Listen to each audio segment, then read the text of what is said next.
ফেসবুকের মাধ্যমে আওয়ামী লীগ একটা কর্মসূচি ঘোষণা করেছে যে ফেব্রুয়ারি মার্চ জুড়ে তাদের কর্মসূচি থাকবে, লিফলেট বিতরণ, প্রচার, তার মধ্যে আবার হরতাল থাকবে, অবরোধ থাকবে। সেটা নিয়ে বেশ সরকার নড়ে চড়ে বসেছে। তার মানে সরকার যথেষ্ট গুরুত্ব দিচ্ছে। আজকে একটা খবর দেখছি যে বিএনপি কমিশনার বলছেন হরতাল মোকাবেলায় প্রস্তুত রয়েছে আইন শৃঙ্খলা বাহিনী।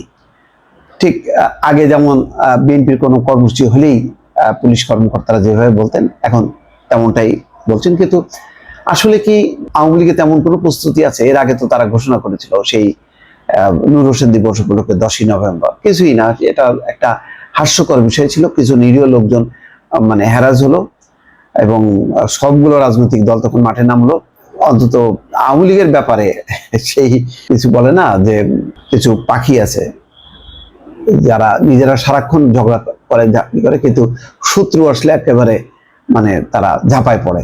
মৌমাছি সারাদিন নিজেরা যখন কি সন্ধ্যার সময় জড়ো হয়, কাউমা করতে থাকে, নিজেরা মারামারি করতে থাকে, কিন্তু কেউ যদি ঢিল মারে তখন তার পিছনে ছুটতে থাকে। তো আওয়ামী লীগ হচ্ছে এখন সেরকম, যে আওয়ামী লীগের প্রশ্নে কারোর কোনো ছাড় নেই, এমন একটি রাজনৈতিক বাস্তবতা।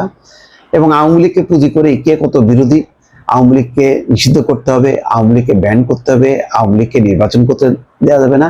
অর্থাৎ আওয়ামী লীগ বিরোধী একটি ভূমিকা রেখে তারা হিরো হইতে চায় বা রাজনৈতিক সুবিধা নিতে চায়, এরকম একটা প্রস্তুতি দেখলাম চলছে। যেমন বিএনপিকে কেউ বলার চেষ্টা করছেন যে তারা চায় যে আওয়ামী লীগ আসুক। বিএনপি বলছে না, আমরা তো চাবো কেন। আওয়ামী লীগকে দলগতভাবে নিষিদ্ধ করা বা তাদেরকে করা, তারা তাদের ট্রাইব্যুনাল যখন করে তখন সেই আইনের ধারা থেকে বাদ দিল কেন? এটা সালাউদ্দিন আহমেদ কিন্তু বলেছে।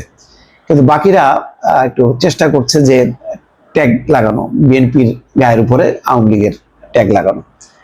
তো এরকম অবস্থার মধ্যে আওয়ামী লীগ একটা কর্মসূচি ঘোষণা করেছে, তাও ফেসবুকে, এবং বলা হচ্ছে যে আওয়ামী লীগ অনলাইনে সোচ্চার হবে এবং অনলাইন ভিত্তিক কার্যক্রমে জোরদার হবে। আর স্থানীয় পর্যায়ে টুকটাক ওই যে 5 মিনিটের ঝটিকা মিছিল চট্টগ্রামে যেমন করলো, তারপরে মাদারীপুরের দেয়ালে দেয়ালে গ্রাফিতি, শেখ হাসিনার উপরই আস্থা, তারপরে আওয়ামী লীগ আরো শক্তিশালী রূপে ফিরে আসছে, এই সমস্তগুলো মানে যত কাব্যিক শব্দ ব্যবহার করা যায়, বক্তব্য রাখা যায়, সেই বিষয়গুলি আসছে। আসলে এগুলি বৈষম্য বিরোধী ছাত্র আন্দোলনই এগুলি সামনে এনেছে। শেখ হাসিনা পতনের আগে তারা চমৎকার চমৎকার কর্মসূচি রেখেছে, হ্যাঁ, মার্চ ফর ডেমোক্রেসি, এরকম নানা শব্দগুলো এখন সেগুলো ফলো করছে আওয়ামী লীগ। যাক, খবরটা হলো এই, ঢাকা মেট্রোপলিটন পুলিশের কমিশনার শেখ মোহাম্মদ সাজ্জাদ আলী বলেছেন হরতাল সহ যে কোনো নাশকতা মোকাবেলায় আইন শৃঙ্খলা বাহিনী প্রস্তুত রয়েছে।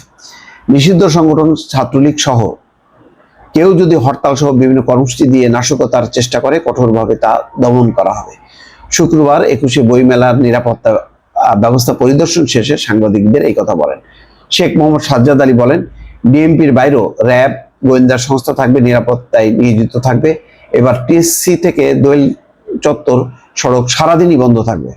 ঢাকা বিশ্ববিদ্যালয়ের আশেপাশে এলাকাতেও নিরাপত্তা জোরদার করা হবে। ঢাকা বিশ্ববিদ্যালয় এলাকায় মেলা চলাকালীন 1 মাস কোনো ভারী যানবাহন চলবে না। ডিএমপি কমিশনার বলছেন উস্কানিমূলক কোনো বই যেন বই মেলায় না থাকে, এর জন্য বাংলা একাডেমিকে বলা হয়েছে। বই মেলা ঘিরে নিচ্ছিদ্র নিরাপত্তা ব্যবস্থা নেওয়া হয়েছে। বই মেলায় খাবারের দোকানে যাতে বাড়তি দাম না রাখা হয় সে বিষয়ে পুলিশকে নজরদারি করার নির্দেশ দেওয়া হয়েছে। চলমান সব আন্দোলন নিয়ে সাজ্জাদ আলী বলেন, ছোট ছোট আন্দোলন করে রাস্তা বন্ধ করা উচিত নয়, পুলিশ কাউকে মারতেও চায় না। যাই হোক, এটা তিতুমিররা যেমন আজকে সকাল থেকেই আবার শুরু করেছে রাস্তার উপরে অবরোধ। এই কর্মসূচিগুলো আসলে কি করা যাবে, এটার ব্যাপারে একটা সম্মিলিতভাবে জাতীয় ঐক্য মতের ভিত্তিতে একটা সিদ্ধান্ত নিতে হবে, নতুবা ঢাকা নগর একেবারে মৃত নগরে আস্তে আস্তে পরিণত হচ্ছে, একটা দাবি দেওয়ার শহরে পরিণত হচ্ছে। দর্শক ভালো থাকবেন, আল্লাহ হাফেজ।